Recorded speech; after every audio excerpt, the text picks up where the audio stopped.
Welcome to Civil Discourse Now. I'm Mark Small. And I'm Paul Ogden. We are shooting on Saturday, September 8th, 2012, Broad Ripple on the north side of Indianapolis, Indiana. Yes, we are. Civil Discourse Now, a show that deals with local, state, national, international politics and issues, and a forum in which we try to present the issues civilly, just like the Republican Democratic Party did this week.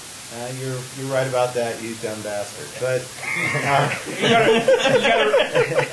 you got to read the statement, Mark. I wrote for you. Okay. That's because Carlos only agreed to be on the program. If you would read that out loud. I can't read something like this. I'm not surprised at the Paul grant. I mean, it's not that I can't read it. I refuse to read it. But I will say I'm not going to comment positively upon Wabash College. I won't make any negative statements about it. None can be made. Well, other than the fact that people go there if they can't get in someplace. So especially the fall. But that's beside the point. Our guests today on this segment, we're doing into our cycle on political campaigns. Our guests today are Matt Stone, who is a blogger on Indy Student and has run for political office in the past. Also on today is Carlos May, is Republican candidate for the United States Congress, 7th Congressional District. On our next segment, we'll have John Strinka on, who's Socialist Party candidate for Indiana House of Representatives in the 39th District.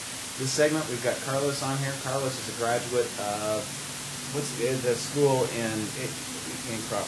It's the school that breeds excellence. You can just refer to it shorthand by that. You can't breed when it's a single-gender institution.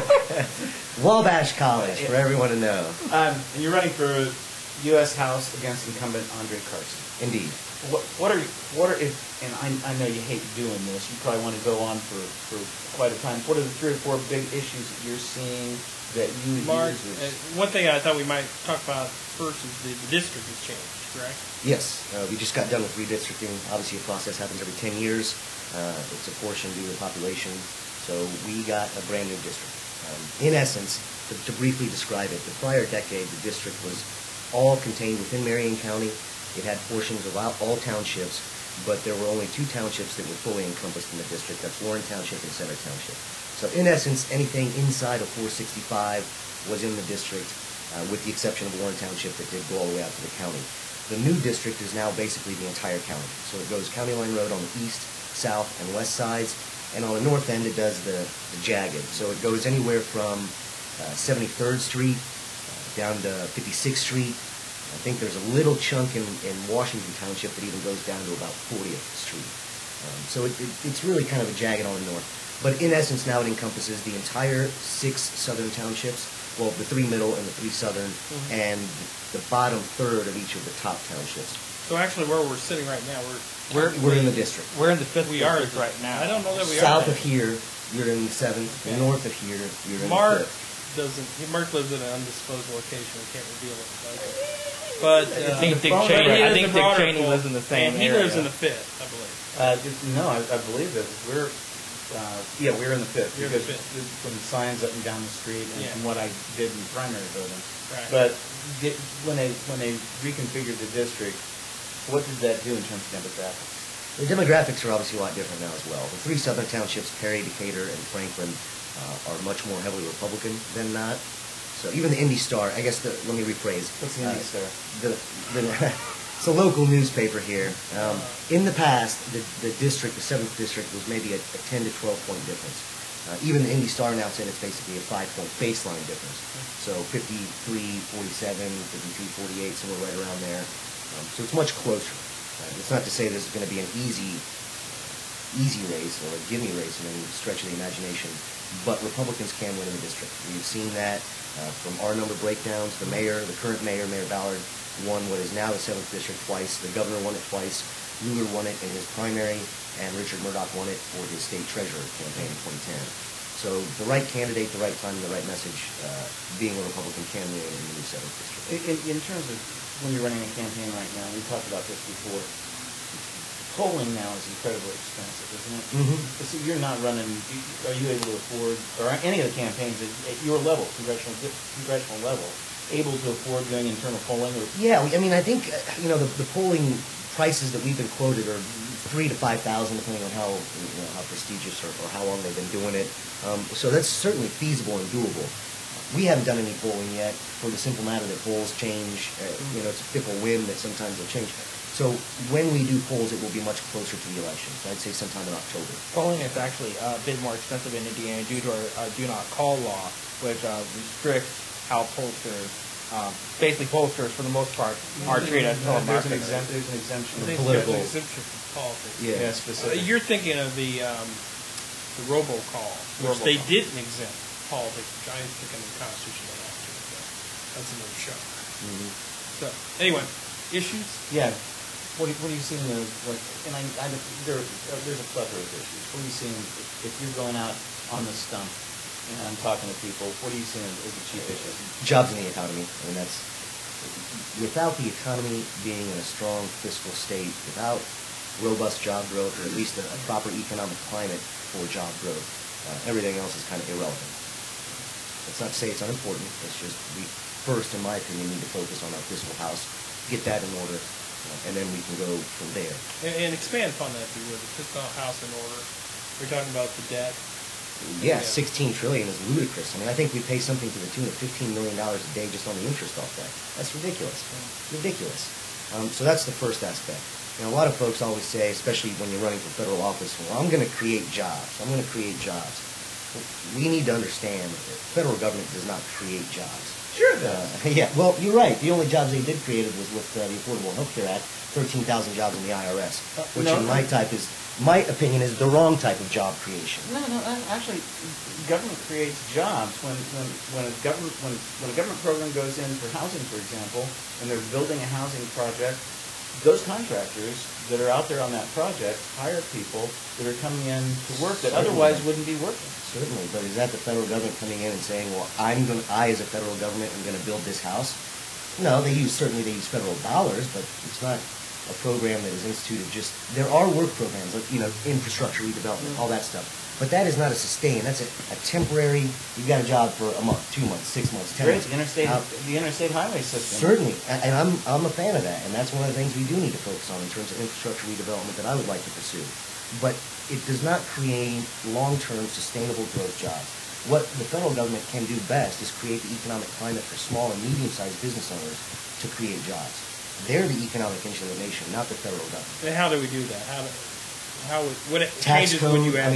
First is the tax code. We have such a ridiculously ludicrous tax code. I think it's more than the combined works of Shakespeare. Yeah.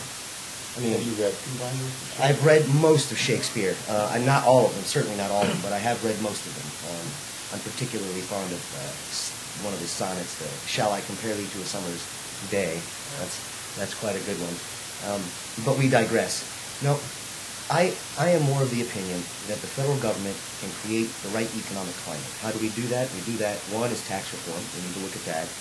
Two is acknowledging the separation between the federal responsibilities and the Constitution and state responsibilities and what they can do best. We don't see that. What I have seen in the past, in the years that I've been involved heavily in politics, and even prior to that, is a gradual weakening of this separation between federal authority and state authority, to the point where the first reaction of the individual is, there is a problem, federal government, please come solve it. And I recall there was the issue of the Domino's Pizza 30-minute delivery. They do 30-minute delivery, then they get in their cars and they drive around and run into people. And I actually had a friend that got Domino's Pizza. But the person who's, I'm not sure if the person got killed in the accident or not, but his family went to Washington, D.C. to say, we need federal legislation about pizza delivery. I mean, shouldn't that be a state responsibility? That's exactly what it should be. Yeah, but you're dealing with a company that does business. Maybe I shouldn't have mentioned the name. No, you're dealing with somebody who does business across the United States. You could claim interstate commerce. That's true. The states can still regulate. I doubt many pizza delivery guys cross state borders to deliver a pizza. And the franchise might only be within the same state. Right. So I would disagree with you on that. Let's talk about the tax code. One of the things that I often talk about, and it seems like both parties agree on, is that the corporate tax rate needs to be lowered. And it seems like the difference is how much it needs to be lowered by. I was looking over some of the tax statistics in 2010. Walmart, as a big corporation, pretty much pays just about 33%, which is about the corporate tax rate for the upper bracket that they're in. But lots of the financial institutions and oil companies pay a much lower rate, even though they make equivalent or more money. And I also suspect small businesses, just in terms of percentage, pay more of their taxes than, say, a major corporation. So how can we take a corporate tax rate lower, but at the same time kind of make it fair so it's not overburdening small business, while at the same time the big businesses don't necessarily, get to have loopholes that small businesses don't get access to? Well, that's the problem right there, is all these loopholes that are built into it. We create a tax code, and then some special interest comes in and says, well, this is not good for me or for who I represent, so let's create an exemption. And it just seems ridiculous. Also, I think we need to understand that there is a fallacy that corporations pay taxes. Yes, they do write a check and they do pay the tax. But it's not just them separate in their own little universe paying a tax. They increase the cost of their products by the percentage of tax that they pay. Well, that goes across the board, though. Certainly anybody. It does, and that's what I'm saying, though. If we revamp it with what I would like to do, we're going to eliminate all of that. I mean, eliminate corporate tax. yes, completely. What we are looking at right now, the way I would structure this, and the way that taxes are imposed upon us right now, is, in essence, we are taxed on our production. The more that we produce, the more that we're taxed, unless you get exemptions or loopholes or some special interest lobbying group coming and helping you out.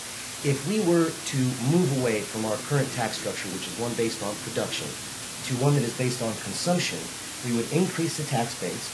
Now everyone, regardless of their income, the moment they go buy a product at the end retail level, Value-added tax. They're paying a tax. You're basically sales tax or value-added tax. Are you talking about the so-called fair tax going to I hesitate to use any specific term, fair tax, flat tax, VAT tax. I would, again, I'm not going to use a specific word because there might be someone out there sharper than I am that can say, this fits more under this rubric. Yeah, but if you're dealing with something where people are paying taxes when they consume, that's inherently regressive. Inherently, that's going to hit people at the lower levels. How so? And then people, because if somebody has to spend all of their money because they don't make a lot, then they're going to be taxed on all their money, whereas somebody who doesn't have to spend all their money and has a lot of money, they're not spending money on everything that they're bringing in. I disagree. People spend money no matter what. No, but I'm talking about if I make $20,000 a year and I'm at a really low level in terms of the economic structure, I have to spend every single penny that I have for food, housing, and clothing. Mm-hmm. A person who's making $1 million a year doesn't have to spend all of his or her money on essentials. True. So unless you exclude, I know when I lived in Illinois, and here in Indiana, food is exempt from sales tax. Illinois, reading material was exempt from sales tax. So there are certain exemptions on sales tax, but the whole point is, a person who doesn't make as much money, it's regressive towards them, because they're going to have to spend all their money to live, and so they're taxed on all their money, whereas somebody in an upper bracket isn't. Well, you didn't let me finish. I was going to say that the essentials, like foodstuffs, like housing, would not be taxed under what I would consider. And so let's look at a practical application of this. You got someone who makes $20,000 a year, and they go out under my plan, not the current structure. They go out and buy a $5,000 car. Let's say a $10,000 car. Make it even. Something numbers. that runs. Yeah, something that runs. Easy numbers, right? Is this a new car or used? Oh, wait a minute. We're at the end of the first segment. Oh, okay. Segment, and we'll be back in just a minute.